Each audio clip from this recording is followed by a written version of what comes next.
My name's Asad, and I'll be hosting the LitLab. Um, a little bit about the LitLab. We come together every month. It's a monthly program of T2F where poets gather and read their poems, prose, uh, their favorite authors, works in progress, works by other people. Um, so this is April's edition of the Lit Lab, and I thank all of you for showing up and supporting us. Uh, right, so without further ado, let's start with the first poet slash performer of the night. And turn your phones on silent. Yeah, okay, but yeah, on a serious note, just turn your phones on silent because, yeah.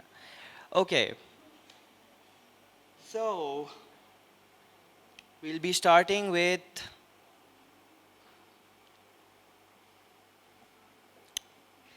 Okay, Usman wants to go fifth and Zirak wants to go eighth.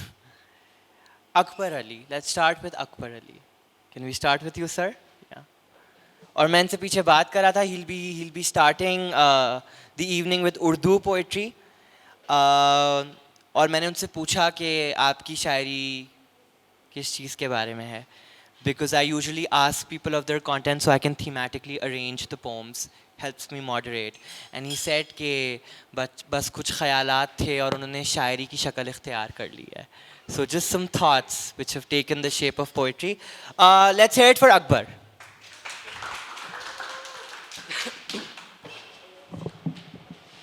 बिस्मिल्लाहिर्रहमानिर्रहीम। असद ने पूरी बात नहीं की। कुछ ख़यालात हैं जो कभी गज़ल बन जाते हैं, कभी नज़म बन जाते हैं। वो पूछ ही रहा था कि किस तरह की हैं। तो मैंने कहा जिस तरह के ख़यालात होते हैं उस तरह की गज़ल बनती है, उसी तरह की नज़म बनती है। आप लोगों की इजाज़त हो तो कुछ चीज़ें हैं। गज़ल के कुछ अशार। राज दिल का आया हो तो क्या बात है, राज दिल का आया हो तो क्या बात है, हाल यहाँ का भी वहाँ हो तो क्या बात है। उसने जो कुछ कहा सर से गुजरा मेरे, उसने जो कुछ कहा सर से गुजरा मेरे, हम सुखन हम ज़बां हो तो क्या बात है। ख्वाहिशें अहमकाना सी करता हूँ मैं, ख्वाहिशें अहमकाना सी करता हूँ मैं, राहज़न पासबां हो तो क्या बात है। आग भी न लगे, आग भी न लगे और जले भी न कुछ, और धुआं ही धुआं हो तो क्या बात है। मेरे होंठों पे आकर जो ठहरी थी बात, मेरे होंठों पर आकर जो ठहरी थी बात, उसके लब से रवा हो तो क्या बात है। उसके बिन जी न पाऊंगा एक पल भी मैं, उसके बिन जी न पाऊंगा एक पल भी मैं, उसको भी ये गुमा हो तो क्या बात है। सब ने पूछा है अकबर कहाँ खोए हो, सब ने पूछा है अकबर कहाँ खोए हो, तुम भी पूछो कहाँ हो तो क्या बात है। दूसरी की इजाज़त है अगर सॉरी अगर Guys, rules, right? When you like a poem, okay, if the performer is performing in English, you don't clap because that might obstruct his performance, and you snap, right? Does everybody know this drill, or is it only me? You snap, right? Let's do it once. If you like the poem, if you like a line, right? And if it's a poem in Urdu, आप दाद देते हैं और आप कहते हैं वाह वाह, right? क्या कहने हैं, बहुत अच्छा है. And if you like, oh, and if you like the one of the couplets of the poets and you want to hear it again, you say mukarrar. So just a few etiquettes of appreciating a poet, which will encourage the poet. Yes. All right. अब आप पढ़ सकते हैं दोबारा. शुक्रिया. I am sorry, मुझे सुनकर बड़ा अजीब सा लगा कि ये जो आदाब बता रहे हैं वो हमें पता होने चाहिए थे. लेकिन बहरहाल, आप लोगों की इजाज़त से, बेखबर रहता हूँ पर इतनी खबर रखता हूँ मैं. बेखबर रहता हूँ पर इतनी खबर रखता हूँ मैं, जिसकी हो मुझ पे नज़र उस पे नज़र रखता हूँ मैं. एक जसारत की है, बेसबाती इस जहां की मुझसे ज्यादा जाने कौन. बेसबाती इस जहां की मुझसे ज्यादा जाने कौन, मीर का दिल और गालिब का जिगर रखता हूं मैं. हश्र के दिन साफ बच निकलूंगा, तुम सब देखना. हश्र के दिन साफ बच निकलूंगा, तुम सब देखना. हर गुनाह का अपने एक ऐसा उज़र रखता हूं मैं. गैर से उसका ताल्लुक, गैर पे उसका करम. गैर से उसका ताल्लुक, गैर पे उसका करम. साया व फल से मुबर्रा एक शजर रखता हूं मैं. उसके नामे इस कदर है मुतहर्रिक, क्या कहूं. उसके नामे खत, उसके नामे इस कदर है मुतहर्रिक, क्या कहूं. उस जगह मिलते नहीं उनको जिधर रखता हूं मैं. मजनू और फरहाद साहब, हाल कुछ मेरा भी है. उनकी मंजिल जा मिले ऐसा सफ़र रखता हूं मैं. जितनी राहें सहल हों औरों में अकबर बांट दो. जितनी राहें सहल हों औरों में अकबर बांट दो. अब रास्ते अपने लिए सब पुरखतर रखता हूं मैं. Thank you.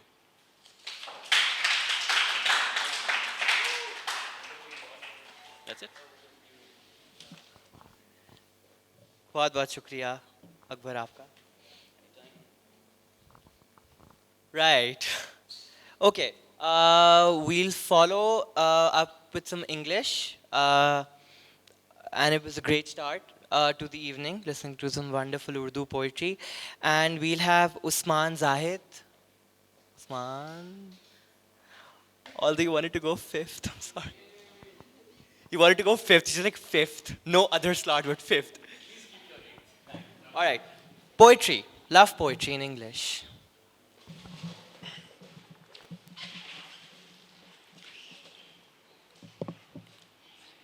Hello. This is my first time, so sorry. So my story goes on that there are basically three stages. First is I didn't know what I was feeling since it was the first time, and I wrote it down. The second is wondering why I was not getting the feelings back. And the third was letting go. The first one is called Why.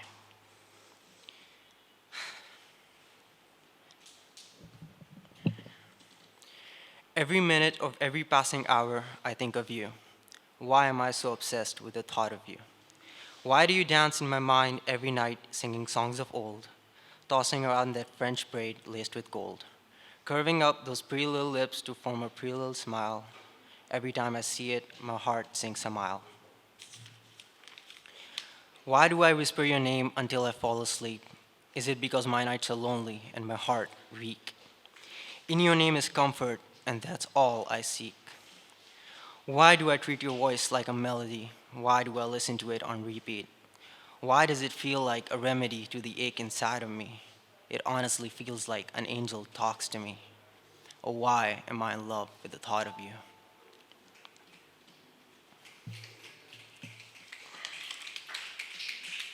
Thank you.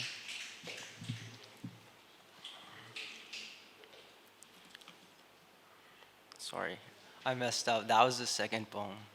It's okay, we love you. So this is basically the first one. She makes my heart sink like a mile. Sorry. She makes my heart sink like a rock thrown into a sea. She makes me nervous with every word she speaks. She makes me fall in love with every picture she takes. And her smile makes me feel like my heart is beneath 1,000 wooden stakes. Her eyes remind me of my grandma's sweet. Her voice reminds me of my mom's lullabies, puts me right to sleep. She means so much to me. Without her, I don't know where I'd be. But I do know this, if I hadn't ever met her, I wouldn't be me. Because she completes me, a part of me which is embroidered deep within the roots of me.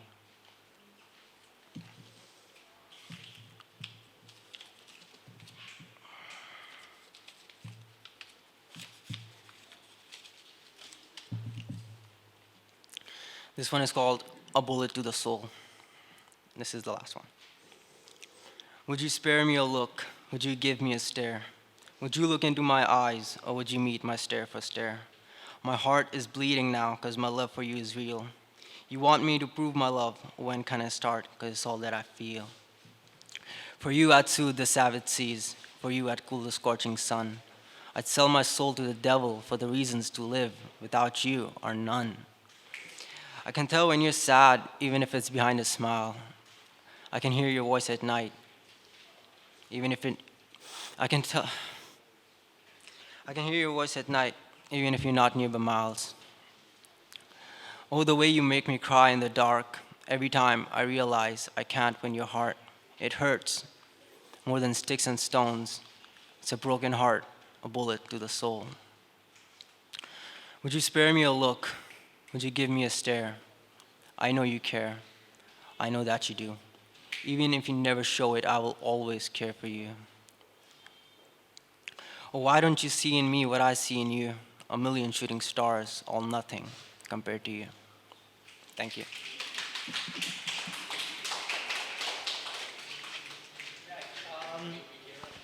Let's move on to some prose uh, after that sequence of poems. And we have Ali Dosa joining us, who will be reading a piece of prose in English on bike rides. So let's hear it for Ali.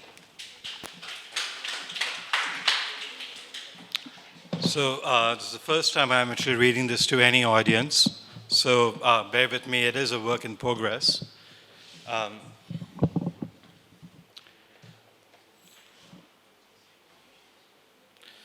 It was only when Isabella was out on the street, walking towards a streetcar stop, did she allow herself to smile.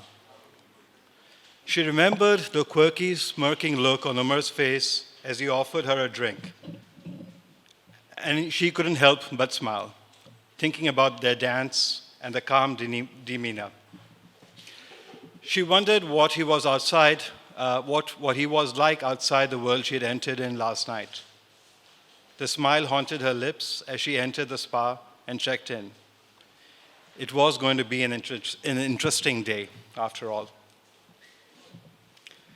He wanted to call her the next day, the day after that, and the day after that, but instead he decided to wait a while. It was not that he wasn't interested. It was not that he wanted to play some elaborate game or hatch a persona of mystery. It was fear coupled with uncertainty. He was alone in the house, alone by himself after what felt like an eternity. The moment, though real, was fragile. He couldn't help but think that it may not last. He wanted to let it sink in for a while and was content with the same sense of aimless wandering that lingered on. Work kept him busy. He felt comfort and anonymity as he had chosen to confine himself at the office. All was presumed normal, and the casual inquiries about his families were answered with general replies. His mornings began early, as if the idea of sleeping or resting haunted him. Escaping the house as quickly as he could on his bike, racing and fighting against the rushing emotions he couldn't quite label. He knew he had to heal the self-inflicted wound that he had scratched and scraped over and over again. It was in those moments of physical, emotional, and spiritual awareness that he finally could see the sun. The colors would brighten in that clear moment. Birds and leaves would be able to cut through the mutter which often surrounded him. And he could see himself again and remember the space that he once had occupied in his own world. The second day of the ride was perfect. He had gotten up early and wanted to be the first one of the participants to the start. Checking his map and speaking with some of the more experienced riders, he knew that this portion of the ride would be spectacular. It was mainly downhill, and the Niagara escarpment in itself was motivation enough to start the day early. He couldn't wait to see the falls in all their majestic glory. The light drizzle which punctuated the day before had all but gone. The air was a combination of smells of the wet ground and the grass blades. The sky was turning bright blue and the sun began to dawn on the campground. He poised himself on his bike, waiting for the bell that would sound the first pack of riders on their way through the starting point. There was a lot of media there now, and he noticed at least 3 different channels reporting from the location. As the cameraman surveyed the crowd, he could not help but look around himself. The crowd was full of young, old, men, women, everyone from different walks of life, all clad in their bright yellow jerseys. Each had excitement and passion in their persona, a kind of aura of someone motivated and engaged in something larger than themselves. Some were there, like him, for the challenge, others for the cause, some for themselves, others for someone dear to them. No matter what their reason, they each had a story. A reason why they had worked so hard and trained over the last year, fundraised $2,500 towards the cause, and made their way in the early hours of the Saturday morning, cycled 100 kilometers to Hamilton, and slept in a pitched tent, away from all creature comforts. Now was the time they would finally receive their reward. They were itching to cross the elusive finish point that lay ahead of them. What lay ahead of them was spectacular views of the falls. What lay ahead of them were 100 kilometers of country roads, the early morning breeze, the heart-racing, accelerated downslopes of Niagara escarpment. He tightened the straps of his gloves, leaned forward, his feet poised at the pedals. He shut his eyes as he waited for the gunshot that would signal them to be on their way. Ready, set, bang. It began.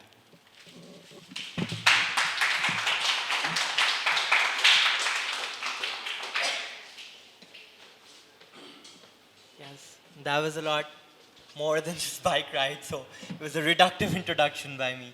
That was great. What did everybody think? Yeah? Yeah? Pretty great. Deep, yes. As opposed to you. No, you're performing next. Yes. So yeah, Zara Khan. But after a lot of somber poems, he'll be doing impressions of different iconic characters. Let's hear it for Zarak. Can I take this off? I'm sorry, I've never been the kind of guy to sit down. Yeah, I'll be doing characters, and right after that, I might get a little emotional, might get a little poetic, might. So bear with me. I might do a lot of crazy stuff. That's kind of stupid, but I'll do it. Okay, let's start with the Mark Hamill version of the Joker. Are you guys familiar? Anyone? Okay. Look at me, Bats. It's really simple. Behind all that stuff, the passion, the batterings, you're just a little kid waiting for mommy and daddy. It'd be a little pathetic if it wasn't so funny. Oh, what the heck? I laugh anyway. Okay, Jared Leto's Joker. Thank you. Thank you. You, according to my plan, are not part of my plan, Doctor. Go away. What are you looking at, you dirty pervert? You, a pain in the ass. Okay, Heath Ledger. Why so serious? You see, my father was a drinker and a fiend. And one night he goes off crazier than usual. Mommy gets the kitchen knife to defend herself. He doesn't like that. Not one bit. Well, that was quite fun. Okay, Professor Snape. You guys might know him. Professor Snape. Turn to page 432, Mr. Potter. Fame isn't everything. You have your mother's eyes. Asparagus something, I don't know the spell. Asparagus something. Inspector Patronum. Yeah, that's why I do it. Okay. Hiccup from How to Train Your Dragon. Have you guys seen that? Okay. Well, it's just me. I mean, whatever. Da-da-da, we're dead. Well, taking down one of those will definitely get me a girlfriend. Right? Yeah, da-da-da, whatever. But I just killed a Night Fury, didn't I? Oh, God, never mind. Okay, have you guys seen The Simpsons? Do you guys know Homer Simpson? Oh, but Morse. Dune Age. You know what? One of these days I'll go get him. Dune Age. Well, homie, you're not supposed to go there. I mean, we have kids, Homer. Come on. Thank you. Come on, homie. Let's go. Springfield's in trouble. Okay, do you guys remember Scar from Lion King? Yeah. I mean, of course. Long live the king. Simba. It wasn't me at all. Liar! Yeah, that's all I had. Okay, okay, what else we got? Are you guys Jim Carrey fans? You guys know Jim Carrey? Smoking! I've got a party! P-A-R-T. And why? Because I gotta! Okay, what else I got? Okay, I'm gonna try making you guys laugh. This is gonna be a really pathetic thing, okay. But what happens to you when you take a pill or swallow a syrup? Well, this is what happens to me. Ooh. Help me.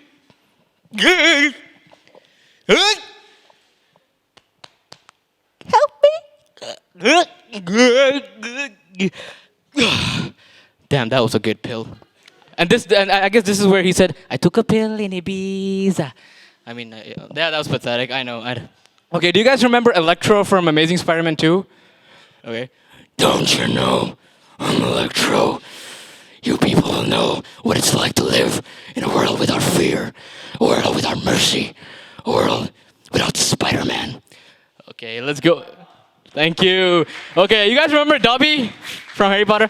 Dobby must not be harmed. You guys should know Harry Potter will not go back to Hogwarts. Huskloaf, Dobby is free. Okay, let me try Rubius Hagrid. A car crash killed Lily and James Potter. Do not say anything. Do not speak Wayne of Dumbledore. I tried. Okay, what else I got? Let me just go with a bang. Have you guys seen The Shining? You guys might know what this is. Yeah, whatever. Here's Johnny! I tried. You know, it's really weird because thank you so much, that means a lot. It's really weird, like the kind of life I'm living, I'm sure everyone, well not everyone, some of you may go through. It's like, it's like yesterday I was just this fat kid with so much luxuries around him, just running around like, I'm a king of the world with a big ass tummy. And now I'm still a kid. I think I'm always going to be a kid the way I am. I mean, you could tell. I mean, I just did something really pathetic in front of you guys, which is the pill thing. But like, it's like this little kid in the first grade who's retarded, you can say, and he has this big dream to do so many things. It's like he wants to go to the moon and he wants to keep going beyond. He doesn't want to come back. And when he plans that, he's like, I'm going to do all of this. And next thing you know, everything and everyone around him says no. And that just pushes you down so badly that you can't even get up. You don't have the strength. But I'm not sure if it's meant to be, or if I was given, or maybe if I'm just too stubborn. But I have this thing to like not give up. It's like if you can cut my arm off, I'll still be like, hey, I can act. Let me show you something. Yeah, that's a move of the century. It's gonna go to Hollywood. I mean, I'm sure everyone has this feeling, you know, where you want to do something but you can't. It's not just, it's like, sometimes it's the parents. I mean, my parents support me a lot, but I guess they're getting old. That's why 5 minutes ago that they'd be like, hey son, you're on TV. Good show, jolly good show. 5 minutes later, यार तू घर से निकल जा, तू बड़ा बगा रहा था. Like, come on, Dad, I was on TV. Look at it. Like, it's like every time I'm on TV, I'm that black dude from Scary Movie. Holy shit! Oh, TV. First cops, now this. Oh man, I'll be a star, son. And it's really weird. I mean, I don't know where I'm going, honestly. I mean, I'm trying so hard what I want to do. I'm just 17, by the way. Ooh, I just dropped the mic, didn't I? I'm just kidding. I'm 18. I mean, why would I be 17? I mean, holy shit. Right. I mean, I have more facial hair than my own friend there. All he can grow is a beard. I can grow this. 5 months younger. Grow a beard, dude. I'm just kidding. I love you, man. You made me cry with your poetry. I hope I made you cry with whatever I said. You know, with the struggle that you're going through. It's like, you know, you can't even sleep at night. I think I'm going to sit now. You know, you can't sleep at night, you know, because every time you're in bed, you're just thinking about what you want to do, you know? Like, I want to make this movie. I want to put this concept there. I want to write this. I want people to know. And you never know if the night just goes by and you're like, oh, shit, it's morning. Ah, damn it. And then you get up and the day goes on. It's like, you know, it's like a cycle of torture. But one thing I learned in life is that it's not how, you know, how hard you work and then you're at that one point where you're never going to be, you know, you're never going to go down again and you're just stuck there and ta-da! I mean, everyone thought that because when they look at your dad, you know, the way they're working, you said, okay, hey, let's work hard our younger lives and when we grow up, we'll just have a family. No, it's not like that, man. When you're older, you have a family, it's worse. Like, holy shit. I mean, at this point, all I'm thinking about, hey, my girlfriend might be texting me, which I don't have. But then I'd be like, hey, I'll probably go home, eat, just lay off with my mom. Because, you know, from our point of view, whatever our parents say, we're like, okay, mom, whatever. But when you go to their mind, they're very, very tired of us. They're बेजार हो गए वो लोग यार क्या and you get to know that when you do the same thing to your parents okay mom I want this they're like okay ठीक है 1 month later you still don't have it and you're tired you're frustrated mom where is it and then you get to know how your parents feel and you know it's just like so many emotions at one point you have I mean, not everyone is rich. I'll be very honest. Not everyone is like, yeah, I'll just go to Lyceum, dekh lunga, kuch ho jayega. Like, dekhte hain, yaar, bas rakh lete hain. I mean, I'll tell you a personal story. I'm not sure if this is going anywhere, but all my life I always thought that I'll probably go to a big school, you know, be an engineer or whatever, and let's see what art has to. Because art has always been a part of me. I've always been a drawer, an artist, and all sorts of things. I make videos and stuff. So I actually shifted here years ago, and that's when. As Aladdin would say it. No, the bomb will go like.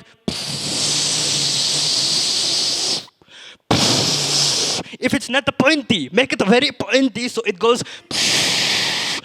That's the point. We want our lives to be pointy. So everywhere we land, we stick there, not go back like a giant dildo as he said it would. Mind my language. I'm frustrated.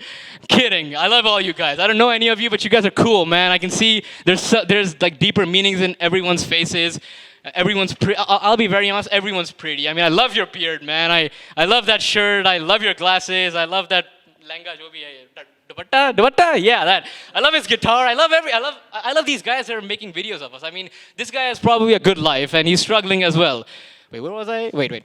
Yeah, as I was saying, so when I shifted here, it's like, you know, I had to kind of sacrifice my studies in a weird way to start earning. But like, I didn't want to just say, you know, do a job and study. I wanted to do something that I'm good at, that I will know if I get my ass kicked my all teenage life, when I'm old enough and I'm an adult, I would probably won't have that much, you know, I won't probably have to struggle that much, even though I will. But like, it's terrible, man. Life is terrible. Life is very terrible. I'll tell you that. I'm pretty sure you're all older than me, so you guys already know how terrible things are. But one thing I love about myself is at the end of the day I'm very positive. You know, like it's like this one time I was getting bullied. I got bullied a lot my whole life by students and teachers and principals as well. She was big and huge and fat and she sat on me, literally. Hey, ma'am, can I do a comedy show? Come here. Can you hear me? No. It was like that. And literally. She weighed over like a bazillion pounds, man. Like you can't even tell. Oh, whatever. And I'm just, I hope she's not here or watching me. Oh, shit. Anyway, then yeah, at the end of the day, I'm really positive. For example, the bully thing. So what would happen is, what happened was like a year ago, since I don't bully back, I'm just like, whatever. My dad always taught me to never lose your temper and just whatever they're doing, like, it's all bullshit, just let it go. I just punched him, okay, out of anger. And when I punched him, I was like, I'm so sorry. I'm so sorry, man. I mean, I have a right. He's been bullying me for 3 years. I have a right to punch him back. But like, no, I'm sorry, man. I'm really sorry. Next day, he brought some Pathans who were about to rape me. But thank God I didn't drop the soap. So it's all good. It's all good. It's all good. I can sit.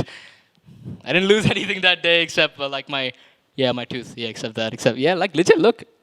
Yeah, there's no tooth there. Anyway, I hope whatever I'm saying is intriguing to you guys and not a waste of time because, you know. I've always, even though I'm not sure if I believe in this anymore, but you know how people, no, I'm not going to stop.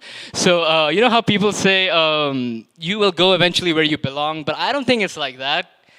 I guess you have to fight your way there, you know, in the most weirdest way. I mean, these days, I'm going to tell you something really honestly. These days, students who are good looking, or, you know, they're hot and shit, and they're rich, or they have big families, have big name, they roast good people, they make fun of, you know, they bully people, and out of that they gain their confidence and they gain respect. I mean, that's bullshit. You're bullying artistic, weak people, and you're getting respect. And the ones that are good people that try to help others, they don't have respect anymore. I mean, just because you wear a suit and you have good hair, and you know you can walk around like, you know, with a good shining face with a big ass BMW or something, that doesn't mean you're cool. I mean, I face these people every day. I mean, just because they kind of like, you know, roast you all day to gain their respect and everything, that doesn't mean they're better. I mean, come on, whatever happened to being nice to each other? Whatever happened to, hey, you're different, it's okay, God made you like that. Even if someone's an atheist, he can figure out a reason someone is different. It's okay, you're still a human. That doesn't mean that you can bully him and gain respect. That's not what we're supposed to do. Is that, I'm not, well, okay, I'm gonna ask this personally. In your past thingies, you know, ever since you guys have been here, have you ever had the idea that if you would kill someone or for no reason or stab someone in the back or throw them on the ground, would you go higher or what?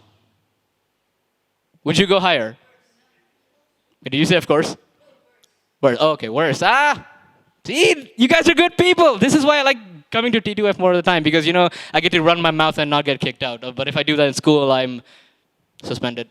Yeah, I mean, I got suspended once for not even bullying someone. I got blamed, but whatever. My point is, I'm not only looking, you know, I'm not only working hard to be an actor and everything. I'm also trying to figure out where did we go wrong and how could we just go not even back, but like from this point in time, we can fix everything, be nicer, and screw all this hatred and everything. I mean, come on, what would be so wrong if I just go to him and be like, hey man, what's up? He'd say, hey man, what's up?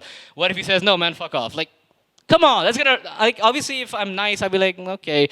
But if I'm as big of a douchebag as someone else, I'd probably cause a war. That's something that's happening with Donald Trump as well. I mean, how stupid are Americans? They know that Trump is giving proof after proof that he's a really bad human being to be a president.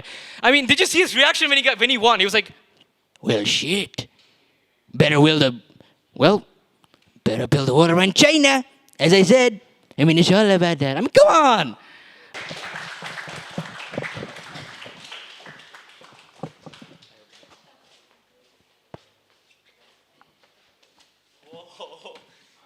Right. That was great, guys. A huge round of applause for Zirak. Yes, and we really appreciate you for being vulnerable enough and talking. Vulnerability should be praised. And we're here as a space, T2F in the community, for everybody to come and voice their opinions. So, cheers to you. Yes. Right. Next up, we have another person who will be reading some prose. This is Mariam Habib, and she'll be reading a prose called a piece called "On the Trail of the Kohinoor." So, Mariam.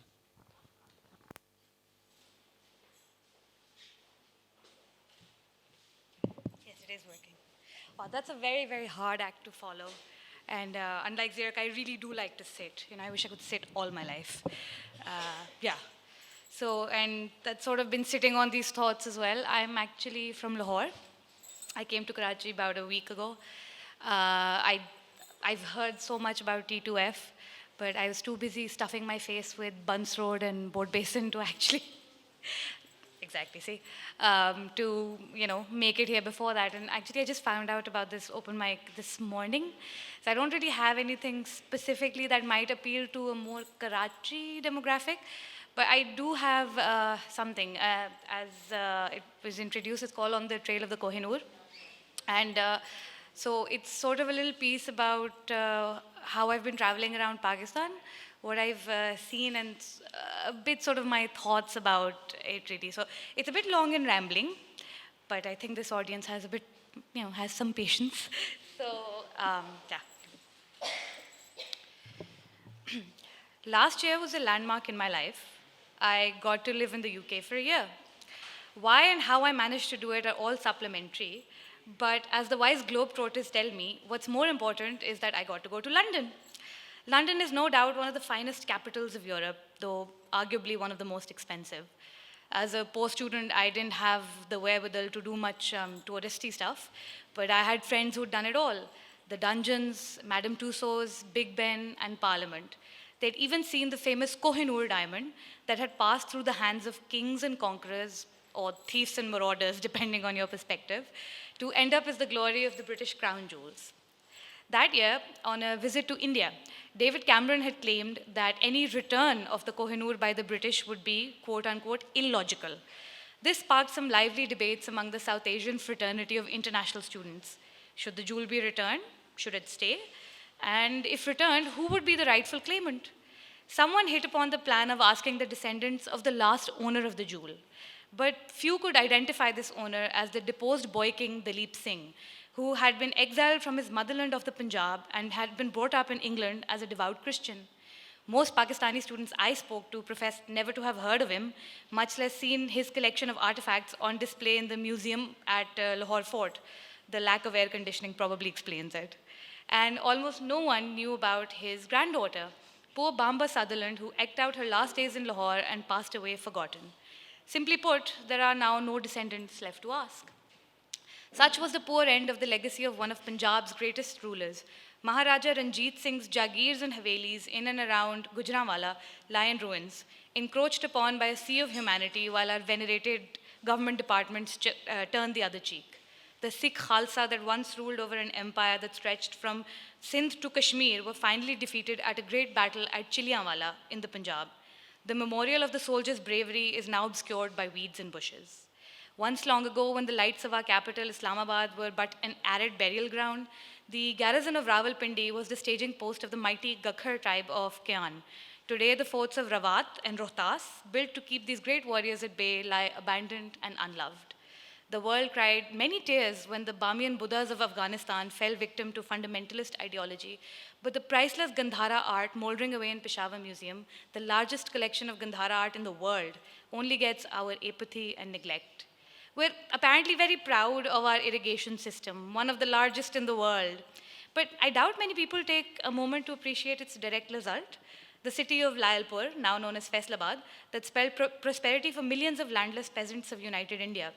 The mighty district of Khanewal near Multan that grew up and around the sole industry provided by the Northwestern, now the Pakistan Railways. This legacy of the Raj gave us locomotives and trains that chugged across 10,000 miles of the landscape. Since 1947, we've uprooted 4,000 miles of the rail tracks and sold that steel for scrap. We're rightly proud of the blood of warriors in us. So let's pay a deserving tribute to the sleepy little village of Dulmyal in Chakwal, which has a legacy of sending its sons to battles for 8 centuries. Warburton in Nankana, Minchinabad in Bahawalpur, and Eptabad in KP. All little gems of colonial and war history, but do we consider them anything more than specks on a map? And as the last of the tourists gear up for trekking and hiking and fishing in the soon-to-be inaccessible glories of the northern areas, and as no doubt many are planning Christmas getaways abroad, my heart bleeds a little for the rest of this glorious land, the fertile ebbs and flows of the Mahasapta Sindhu, the great land of the 7 rivers that gave birth to the mighty civilizations of Mehergarh and Mohenjo-daro, that have been the seats of Mongols, Mughals, and Sikhs, that saw raids by the mighty Afghans, the Rajputs, and that was once ruled by the adventurous Farangi, now holds no joy for the people that inhabit it. Heritage and history are pesky little flies that are to be leveled in the face of modernization. And as the government and the people of this land continue to turn a blind eye to this massacre of our inheritance, it's a sobering thought to think that roads and metros and housings and malls are the only legacies that we leave our children.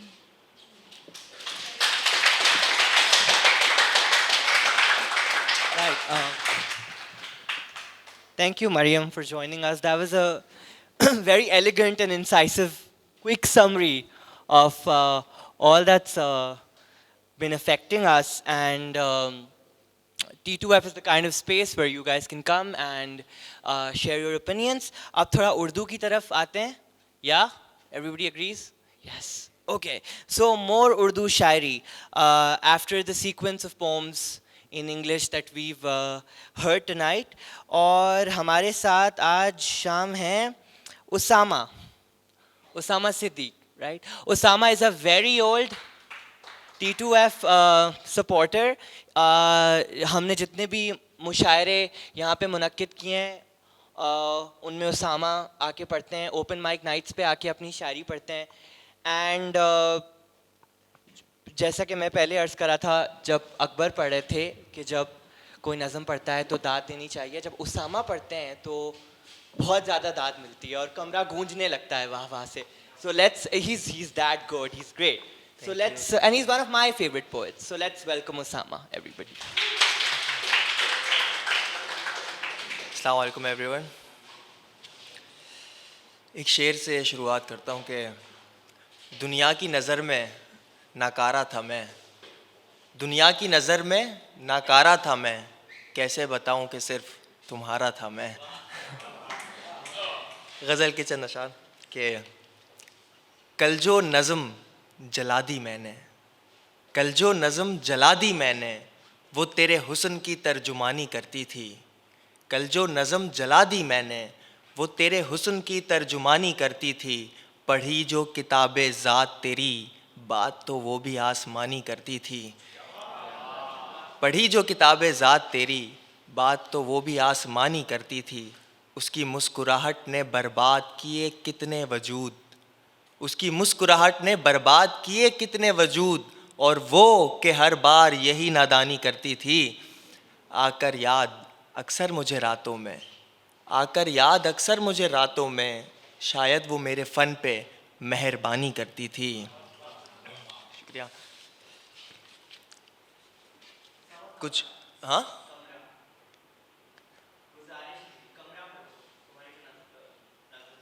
अच्छा, वो जो चीज़ें एक minute मैं कुछ ज़रा सा याद कर लूँ वापस. एक चीज़ सुनाता हूँ उसके बाद फिर.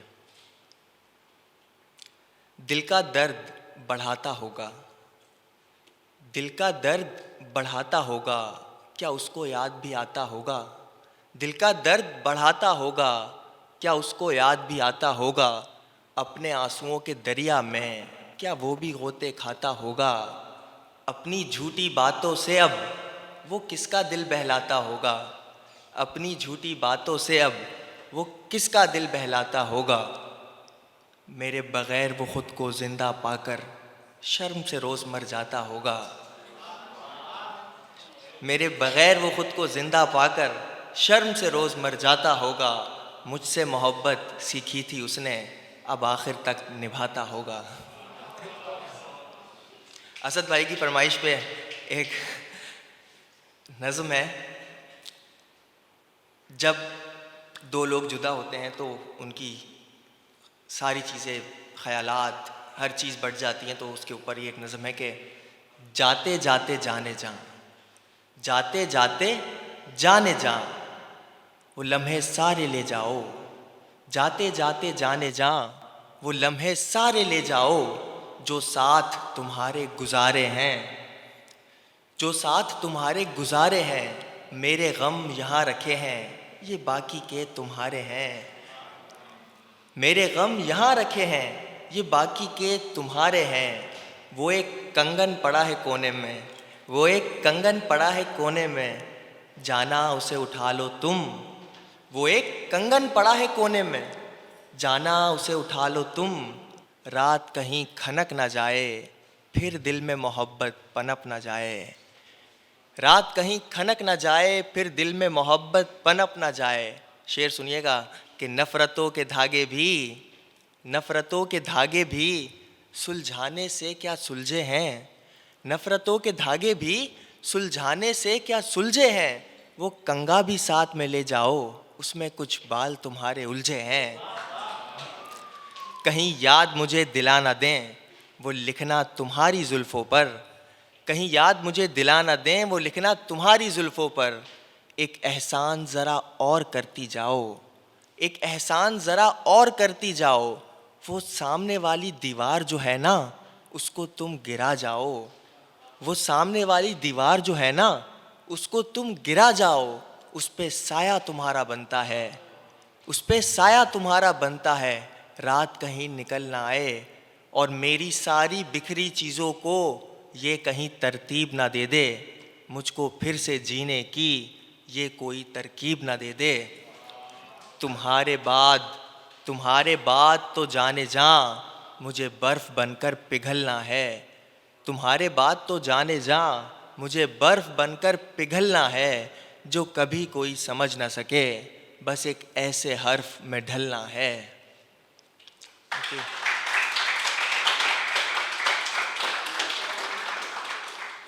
एक और चीज़ है आपकी खिदमत में कि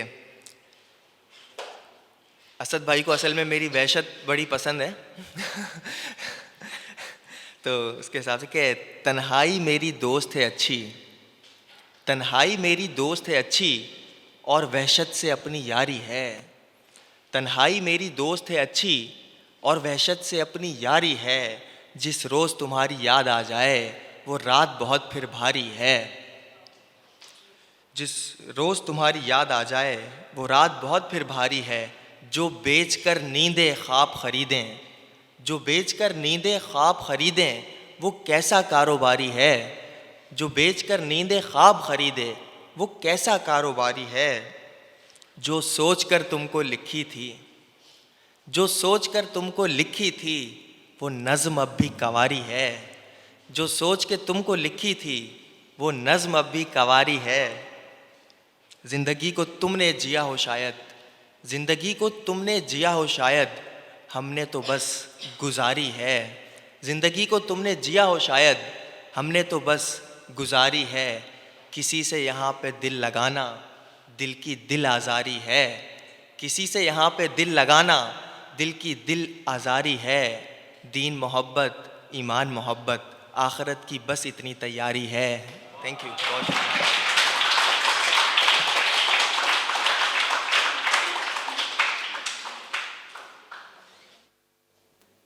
Thank you, Osama, for joining us.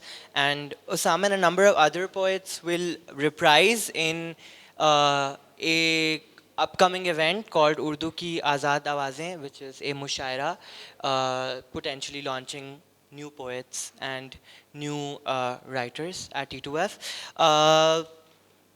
Right. Next up, we have Hiba Khan, who will be continuing with some more Urdu poems. She'll be doing an Urdu poem called Uran, and followed by some English poetry. All right, hi everyone.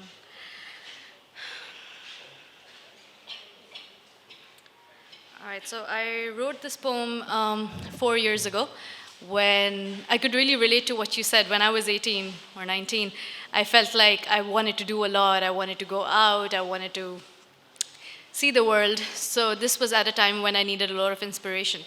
So yeah, so it's called Udan. गिरती दीवारों के तले ज़िंदगी आसान नहीं और फिर ज़िंदगी घुट के जीने का भी नाम नहीं। आज़ाद परिंदों की सी खुशी महसूस करके तो देखो, खुदा ने दिए पर तुम्हें भी हैं, उड़ान भर के तो देखो। मंजिल राह सीधी तो नहीं, परवास के डर से कदम रुकते तो नहीं, अपनी जीत के रक्स में झूम के तो देखो, खुदा ने दिए पर तुम्हें भी हैं, उड़ान भर के तो देखो।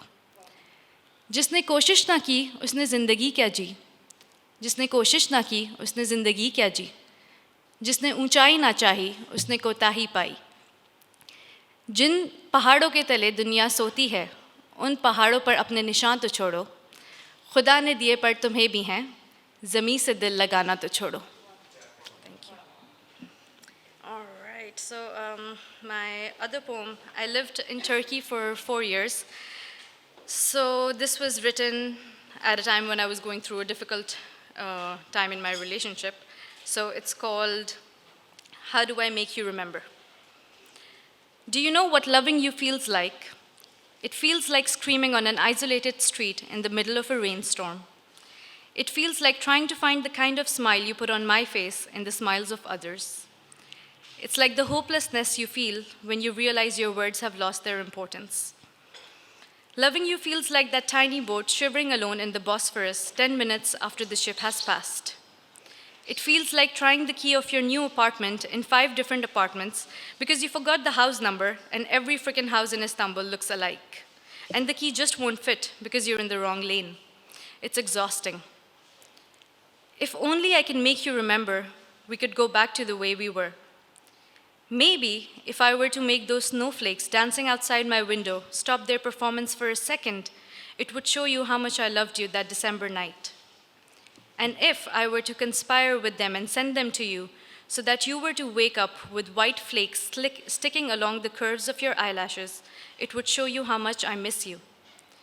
And maybe if I were to leave that pink umbrella on the last seat of an empty bus, you would think I left it there for you and come looking for me because you know I need to be found. You've traveled to places you've never seen because I take you with me wherever I go, always whispering along the way.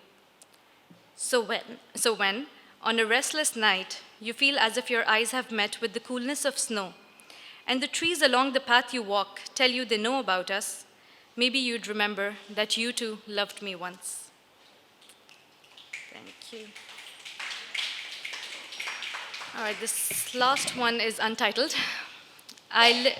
Okay, so, sorry. I live to hear unforgettable words.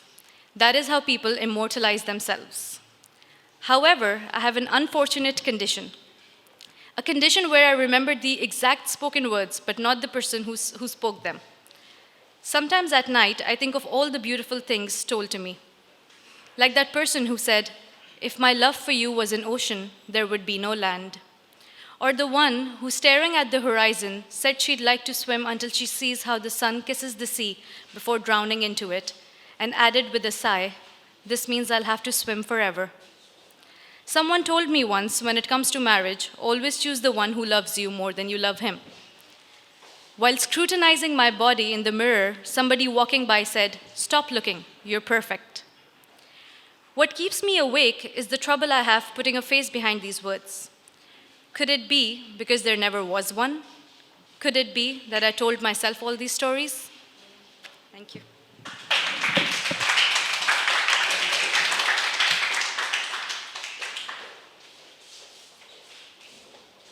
Thank you, Hiba. Ukulele. Right, yes, Parnia. Parnia Farooq. Yeah, so Parnia will be joining us, and although this is the LitLab for poets, but because she'll be singing her own original poems, songs, poems, on this instrument that I thought was a violin, and then she told me it's called an ukulele. That's a beautiful name. So yes, and Parnia's worked with us in the past at T2F, and he's very special. So let's hear it for Parnia. Hi. So I write sometimes, and this is a song like I wrote, like when you fall in love, like love is like reduced to such a low form these days in form of relationships. But like I've been reading this book lately. It's like 4 Rules of Love by Liv Shafak, and it really talks about love as a transcendence above the lowest forms, because in relationships we see like ego playing a really big role in this. Like you really have to understand that love is like, it takes us closer to God the most, like out of any other experience that we have as humans on this planet. So Yeah, so like, you know what I mean, right? Like, yeah, exactly. So, okay, this is a song I wrote.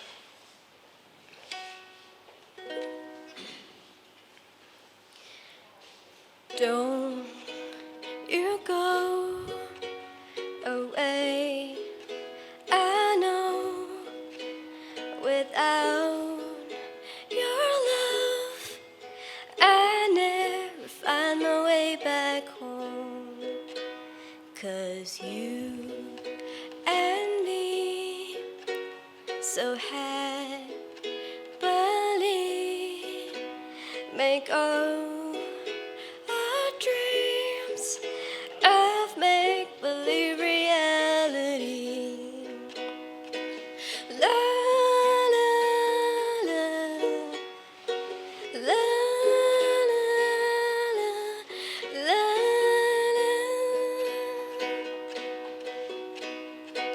Troubles never find a step. Oh, bubbles flow through the air, flow through the air, flow through the air, air, air. La la la, la la la, la la. So don't you go away. I know without your love, I never find my way back home. I never find my way back home. I never find my way back home.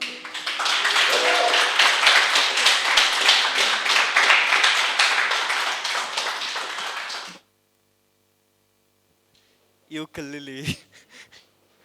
That was great. Right, now we have some poems by Mustafa.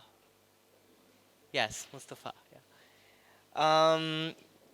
Yeah, and yeah, you could just introduce. All right. Hello, guys. Assalamualaikum. Kya haal hai, assalamualaikum? Good. Well, I had a couple of poems in mind, but before that, I was really horrified about what happened yesterday with Mishal Khan and the lynching. So I have 9 minutes. I'd like to take 1 minute, just a moment of silence for what happened yesterday.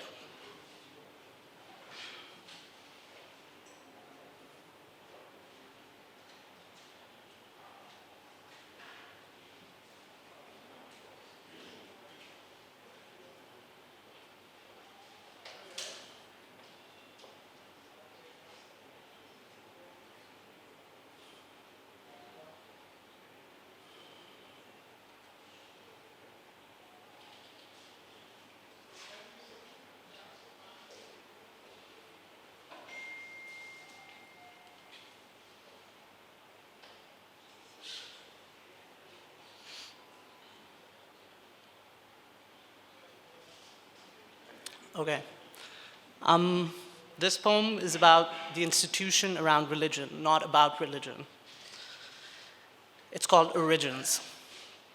Jezimo had innocent brown eyes rimmed with black coal. The Virgin Mother lined them up to keep the dark stares at bay.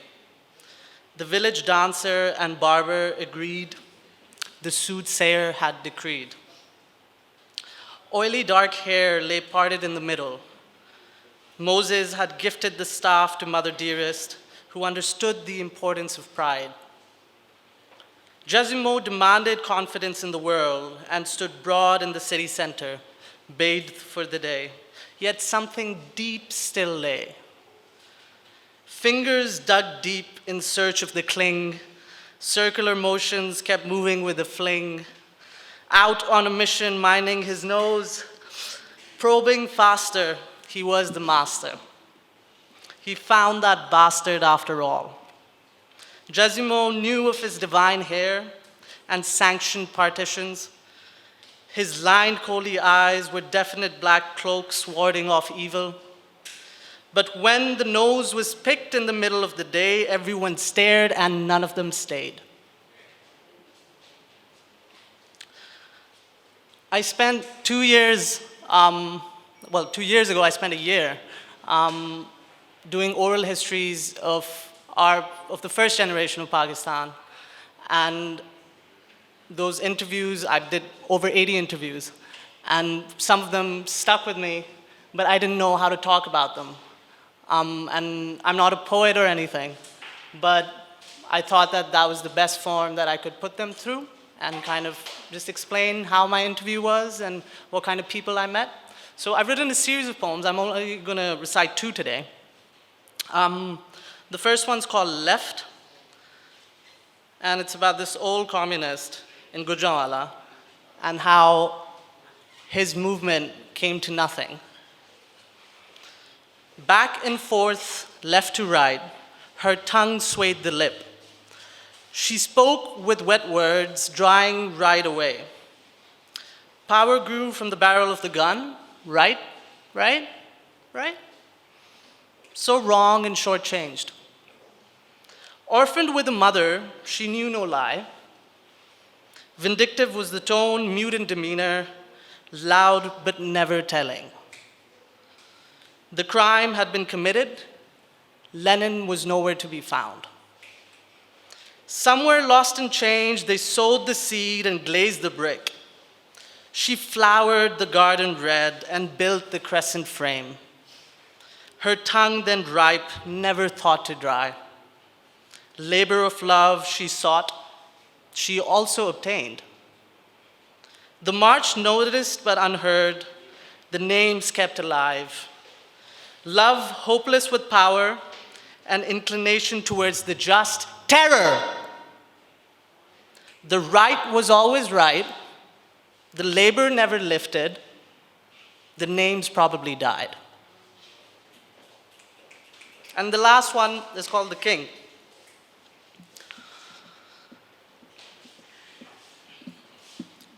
The fragile and hard-lined hand grasped mine. Light white and black locks static, ready to obey. There lay the parting, visible as the deformed crack on his parietal. Sitting like a king, dark eyes, red veins running long tangled miles within. His hand grasped mine. Thick part skin, stitched up spine, without anesthetic, now scarred. Never numb. No recollection, no information. Pakistan a home, Pakistan a house. Passing the town station, heading towards the new, naked trees whose leaves had eaten by men. So he said. Who knew what he said? Who knew what to say? No words, only red. Telling of time when the beast became human and human became beast. The king sat there kingly, smiling with no feel, resolute and kind.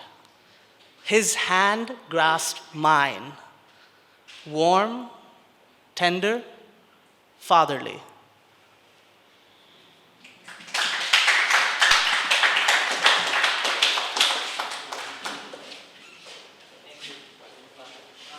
Next up, we have Roger Normand. Yes, and he'll be reading something by Mikhail Abu Zaid, translated by Anon Mouse.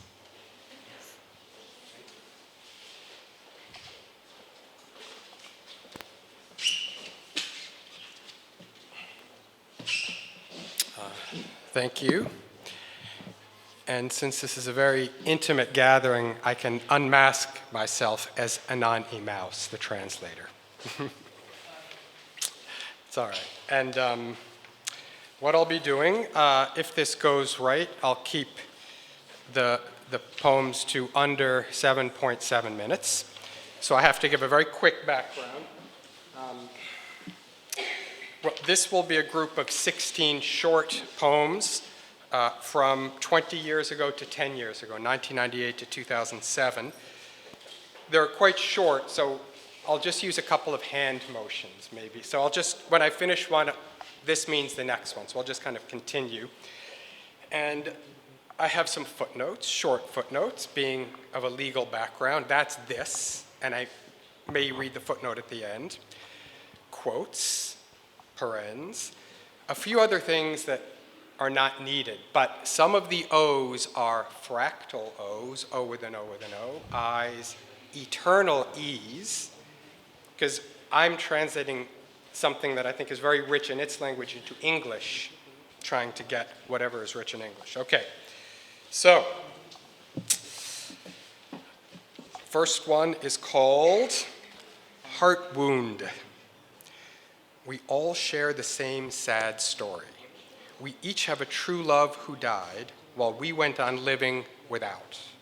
Does that make us original sinners or simply everyday suffering souls, helplessly bending one toward the other? Next, fairy tale. This has 7 versions, of which I will read 2.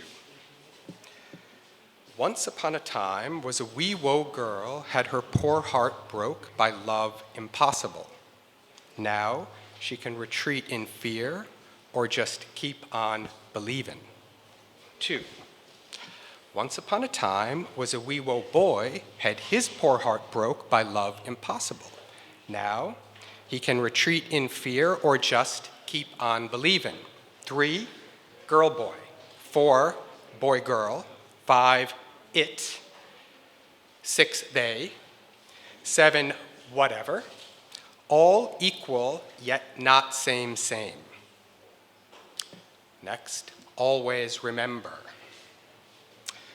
No matter how low you may sink, how lost and lonely you might feel, always remember, you are loved by existence. You should love existence back.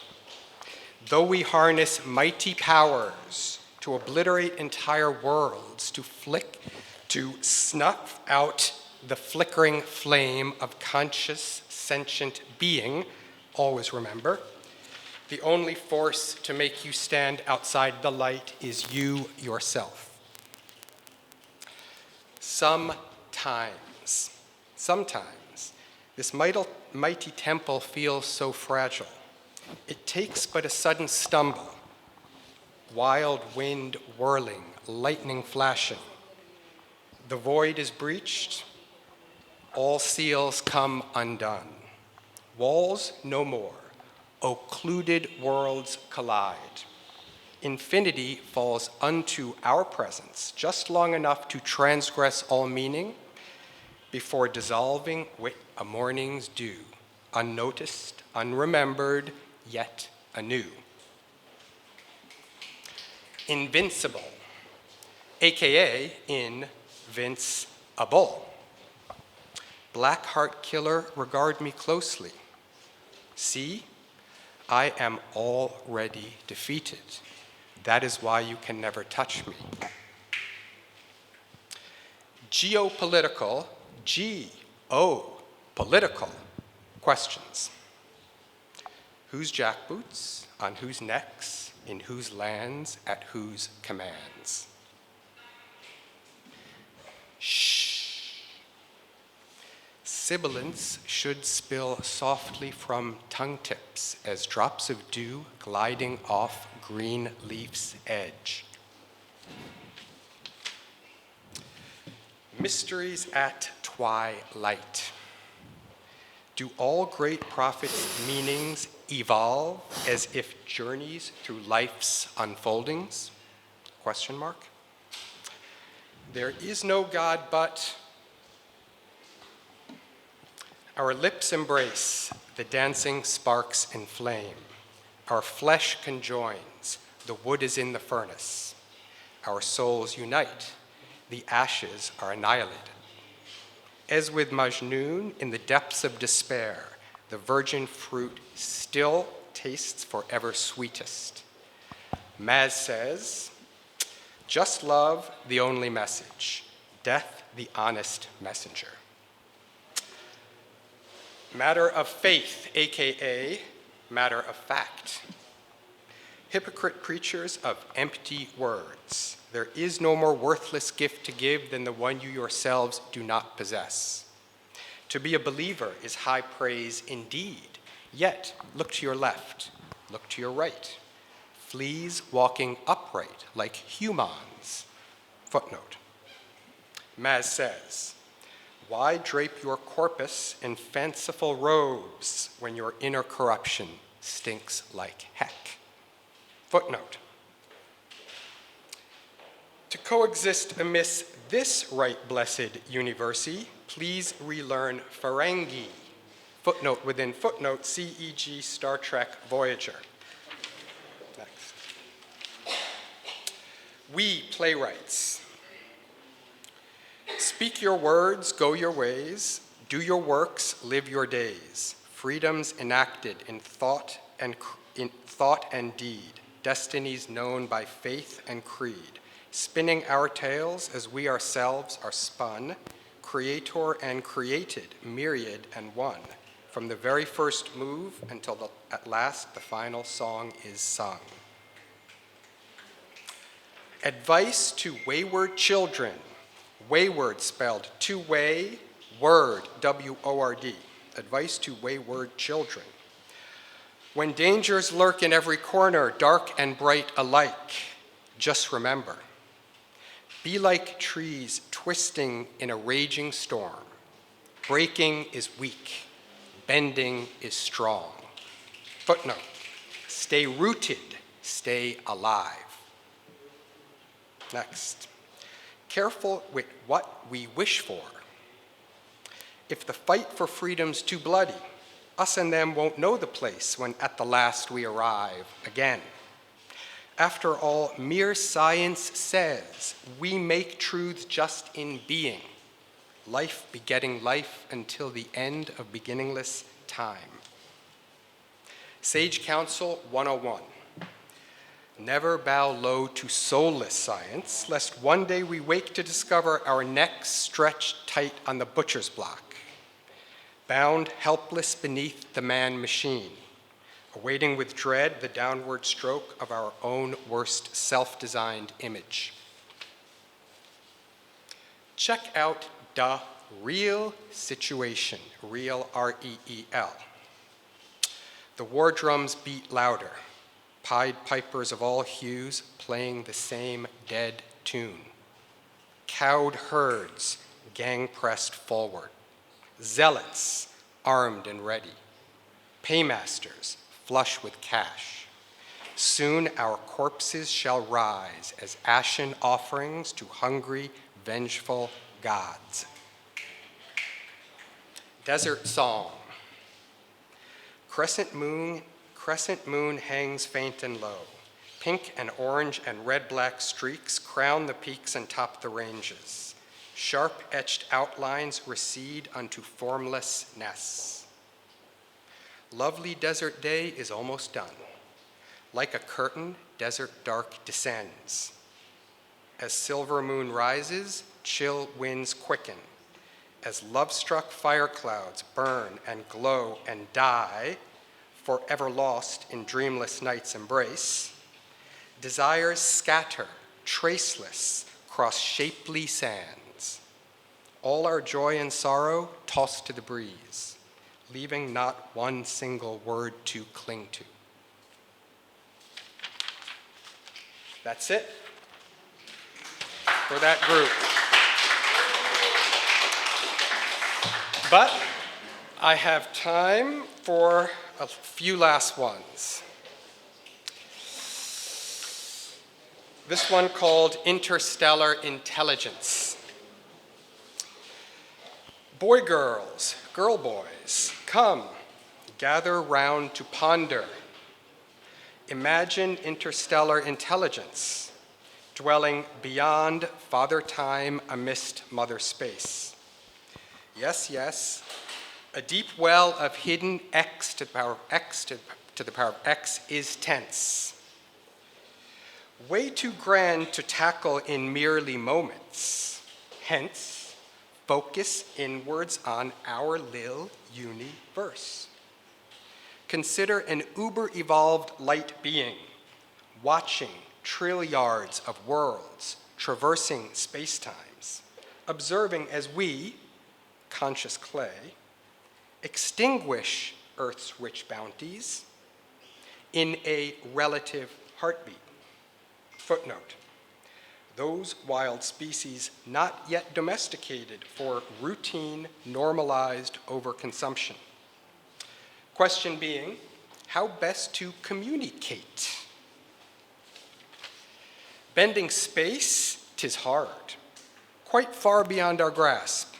Instead, let's outstretch time towards eternity, marry our minds to inanimate matter. Oops, wait. What if the man-machine takes over? Oh no, then we design our own grave diggers. Wait again. Of what are we truly afraid? That it may behave the same as us and them? Also lacking real, lived ethical values, yet vastly more lethal as mass murderers. Or that a superior intelligence, freed from our daft reptilian monkey brain, might choose to delete Earth's own homegrown terror.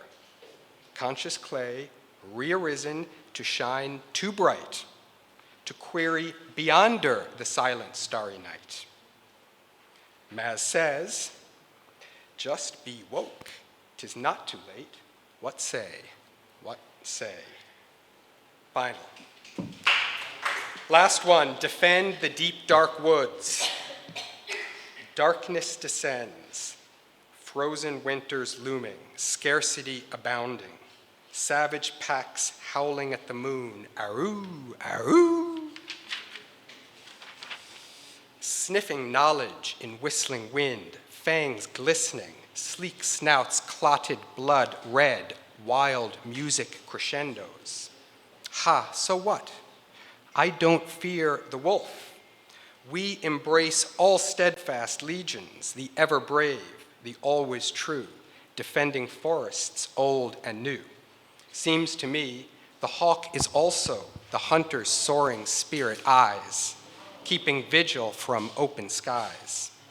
Maz says, blessed be our gate guardians, noble creatures in flight afoot of special, secret, sacred woods. Thank you.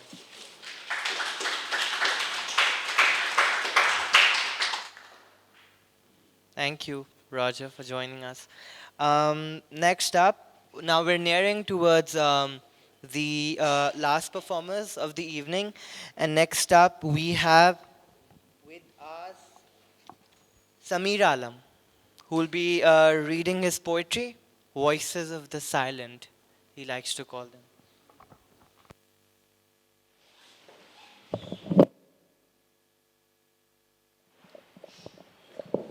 Hi, I'm Samir, and first of all, I'd like to really thank T2F for giving us this community and this space to express ourselves and be part of something that's bigger than us. Like you said, life is terrible, and we go through a lot of phases in life, good and bad. So I wrote this like a couple of months ago, and I was going through a bad phase, but T2F and other communities like really helped me through it.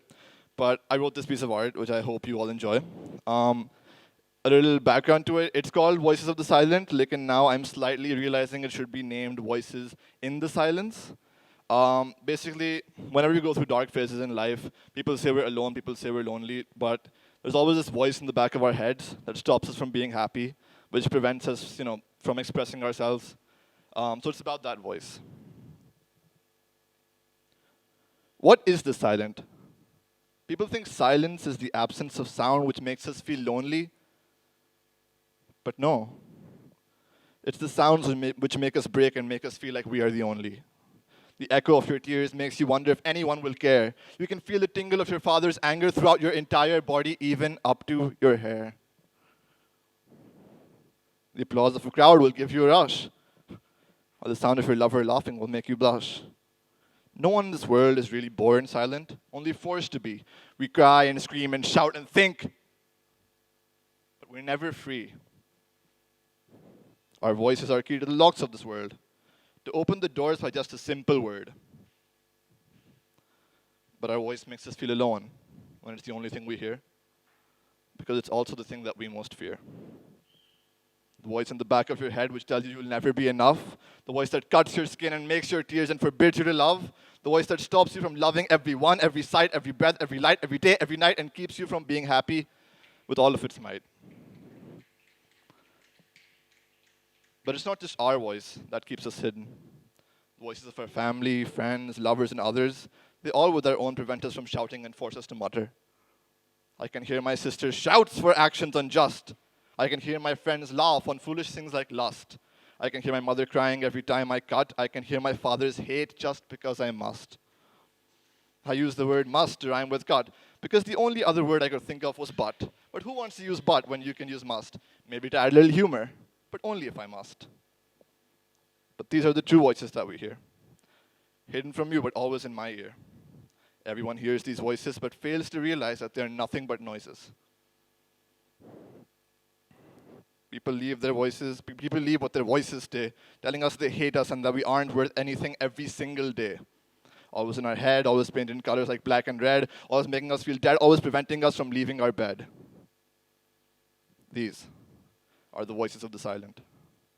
Always present in the darkness, always shouting and screaming and lying and crying and broken and dying. So when we think we're alone, no, it's not true.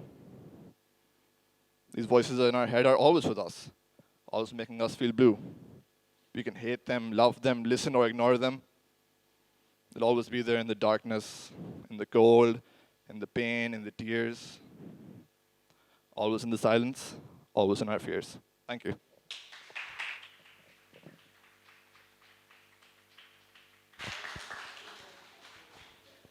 Next up, we have Ali Heather Chandio. Ali. And he'll be reading his poem, an English poem called Ruins.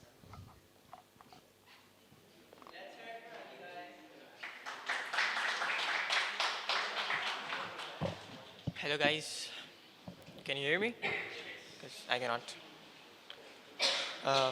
Today when my brother picked me up from the college, he wasn't really happy. He told me that, have you heard what happened in the Murdan University? I said no. He said they have to kill the person there. I said why? No answer. Because there was no reason to kill him. I have come here today only to share this pain. I'm very pain. So I'm gonna just read.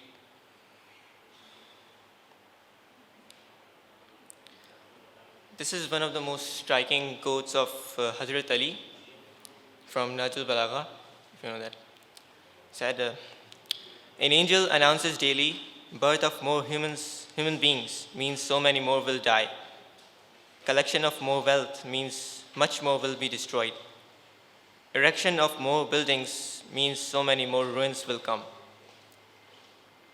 So I begin. The times of past and the times of future found flowing in loops around death's mast, tightening the sails of birth, catching with the winds of fate, ask wailing to me, O you who worships my Lord, what will you do to such light as you possess? Your knowledge, your power, wasn't I perplexed? Light dimmed, wings shrunk, and so I returned the question.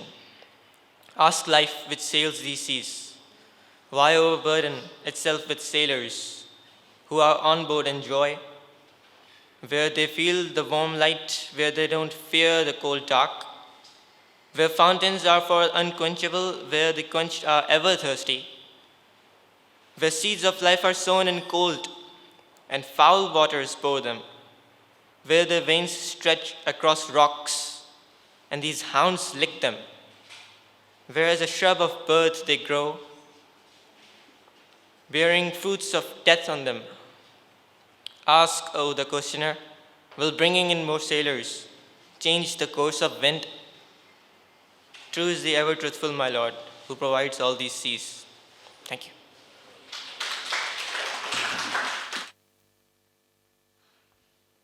Thank you, Ali, for sharing your thoughts and your work.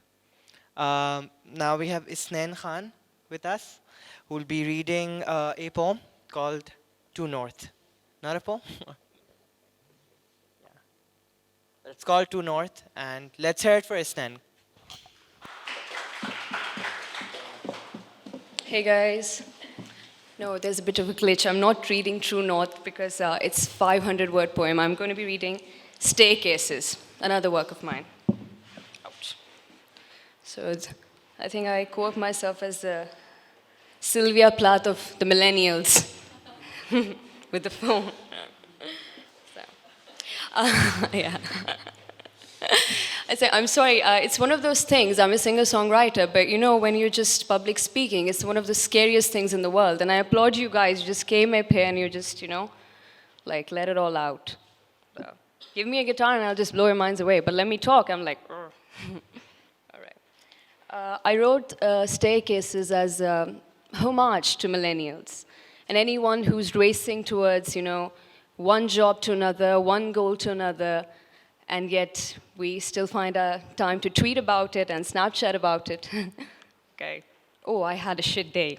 Let's Snapchat that. Okay. No, I don't know how to get that. I'm on a staircase. No, I should do that. I climb, I descend. I'm on a staircase. I climb, I descend. Each step is a race, a purpose, a pretense. Why do I climb fast? Where should I climb first? Afraid to come last, dealing with the thirst. God, that's great. Hands firm on the rail. I try to skip steps. I overstep, sometimes off the rails.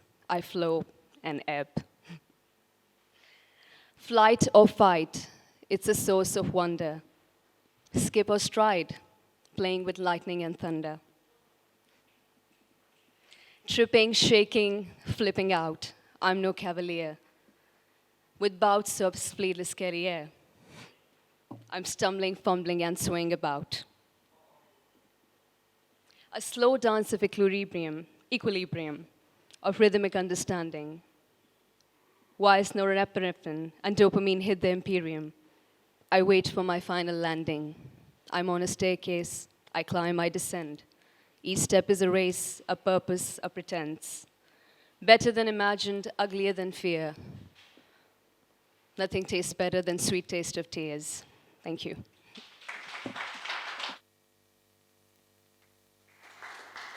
Thank you, Isnain. And now the last two performers of the night. Everybody enjoy listening to Ali Dosa. Yes? Because he wants to do another piece. So we request him to join us again.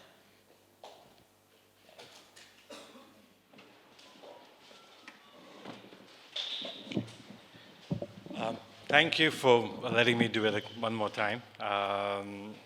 Like I said, this was my first time reading anything I've written out to a crowd. And it's really an unplanned opportunity to reading it out to a home crowd, so which is really great. So I wrote this recently, and it's called "The Planet is Indeed Round."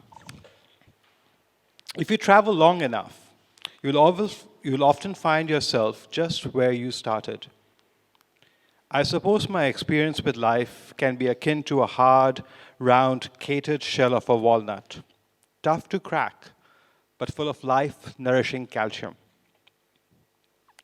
Well, this recent trip to Sri Lanka reminded me of the circular ways that life can often flow. The first time I visited this island country was almost more than 12 years ago, back in 2005. I had originally resisted the idea of traveling to Sri Lanka. The image that I had in my mind was a country torn by violence and turmoil. The Tamil Tigers and all the civil wars that had ravaged the island state all those years were a deterrent in making my decision. Looking for an inexpensive getaway, it was an attractive option. I remember going to the travel agent and his hesitantly looking at the options that were available. The agent knew as well and knew that I wanted to travel someplace predominantly natural and have a natural environment. He told me that I should go to Dambulla. He recommended Colombo, at which I retracted that I didn't want to stay in another city. I wanted to be around the ocean, the mountains. So he put us 1 night in Colombo city and 5 nights in Dambulla. When we reached Colombo, I remember being overwhelmed by the gorgeous colonial architecture and the beautiful gardens and landscapes and landscaped lawns. The 1 night in Colombo was certainly not enough. And though I fell in love with Sri Lanka, I always felt that I never really gave that capital city much time or appreciation. This time around, though, you may describe it as fate or just life moving so far, almost like an unpredictable, unimaginable wave pulling and pushing me to discover the various new and unexpected things along the way. Though my trip was work, and I was there just for the work week, I was in meetings scattered across the urban landscape of Colombo. Me with my suitcase full of samples, a laptop harness across my chest. I took Uber, tuk-tuk, rental car, and help of an ex-employee of my company, attending 12 meetings with customers in 4 days. I was in Colombo. But time is a teacher, and often the lessons learned are engraved. This time I stopped wherever I could, be it insisting on the ethnic cuisine along the way or marveling at the flora and the fauna, taking pictures of while balancing my suitcase on the tuk-tuk driver, racing down the motorist streets of Colombo. It was a respite, an adventure. Thus the world is round. And if you travel long enough, you will end up where you started.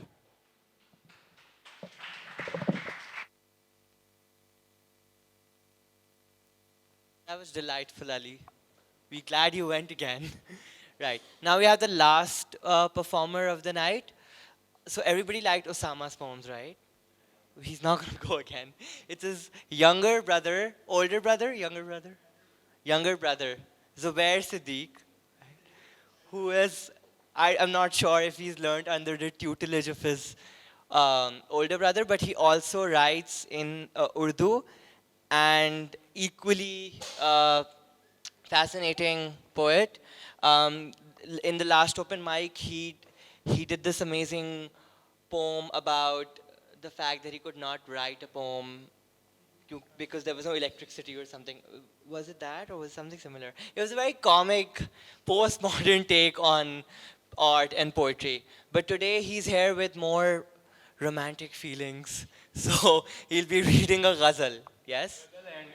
Ghazal and some free verse. So let's hear it for Zubair.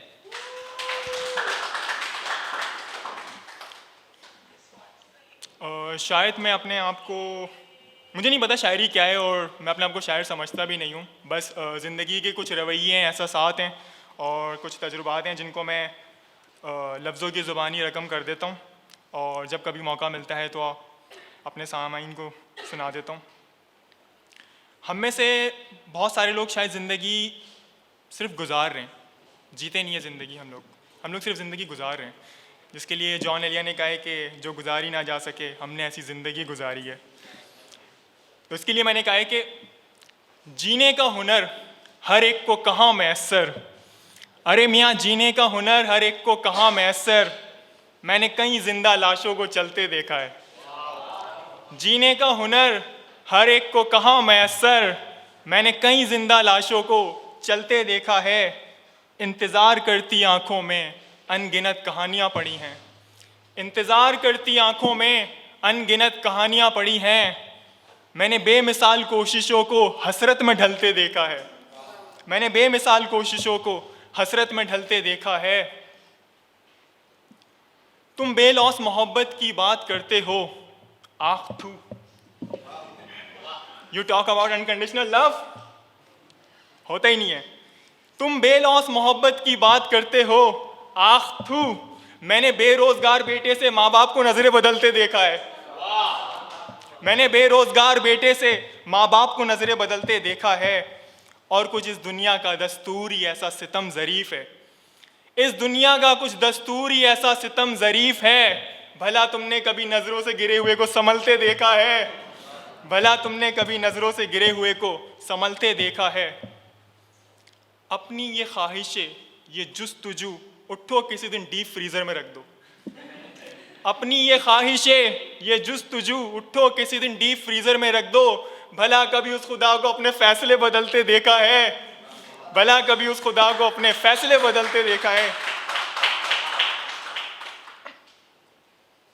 मैंने देखा है कई नाअहल लोगों को आला मुकाम पे फाइज, मैंने देखा है कई नाअहल लोगों को आला मुकाम पे फाइज।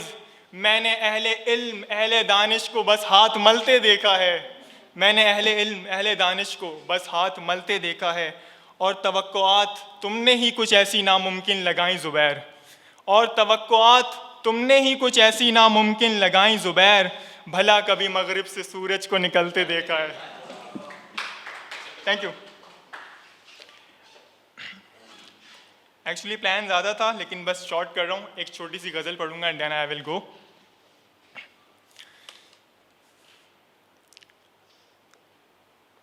थी वो बड़ी चालाक, थी वो बड़ी चालाक, मतलब पूरा करके बिछड़ गई। थी वो बड़ी चालाक, मतलब पूरा करके बिछड़ गई। मुझसे सारी जिंदगी की मोहब्बत चंद दिनों में लेके उड़ गई। थी वो बड़ी चालाक, मतलब पूरा करके बिछड़ गई। मुझसे सारी जिंदगी की मोहब्बत चंद दिनों में लेके उड़ गई। खाती थी झूठी कसमें, हमेशा रहेगी मेरे रूबरू। खाती थी झूठी कसमें, हमेशा रहेगी मेरे रूबरू। मौका मिलते ही एक अनजान मोड़ पे मुड़ गई, मौका मिलते ही एक अनजान मोड़ पे मुड़ गई। मुझसे शुरू होता था उसका हर रिश्ता और मुझ पे ही ख़त्म। मुझसे शुरू होता था उसका हर रिश्ता और मुझ पे ही ख़त्म। अब तो ना जाने किन नए रिश्तों में जुड़ गई, अब तो ना जाने किन नए रिश्तों में जुड़ गई। और शेर सुनिएगा। रहती थी कभी तवील लम्हों की तना मेरे साथ साथ, रहती थी कभी तवील लम्हों की तना मेरे साथ साथ। अब तो फ़कत छोटी सी याद में सुकड़ गई, अब तो फ़कत छोटी सी याद में सुकड़ गई।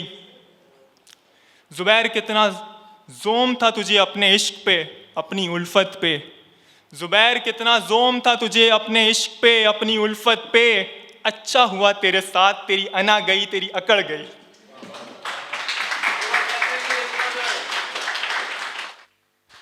Right. Thank you, Zubair. And the Siddiqui brothers, they're amazing. They're very poetic, and suddenly there's a refrigerator just there doing something. But thank you, all of you, our wonderful audiences, for showing up. And we have a small donation box, piche. Put in something, A10, A20, A50, so that T2F can keep its doors open and support our literary programs. And this is your host, Asad, signing off.